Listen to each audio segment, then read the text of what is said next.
یہودی جو تھے نا وہ سحری نہیں کرتے تھے، سحری کا نام و نشان نہیں تھا، روزہ رکھتے سحری نہیں کرتے۔ تو نبی پاک صلی اللہ تعالیٰ علیہ وسلم نے فرمایا ہمارے اور یہودیوں کے درمیان فرق ہی سحری کا ہے، اور نبی پاک صلی اللہ تعالیٰ علیہ وآلہ وسلم نے فرمایا سحری کھایا کرو، سحری کھانے میں برکت ہے۔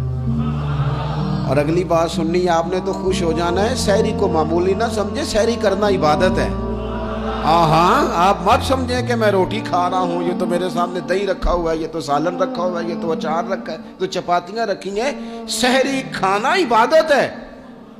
آپ صبح اٹھے، آپ کی تو روٹین ہی اور تھی، تو 7 بجے کھاتے تھے، 9 بجے کھاتے تھے۔ یہ جو آپ صبح کھا رہے ہیں اٹھ کے سحری میں، اپنی مرضی سے تھوڑی کھا رہے ہیں، یہ تو کسی کے کہنے سے کھا رہے ہیں، یہ تو کسی کے بٹھائے بیٹھے ہیں۔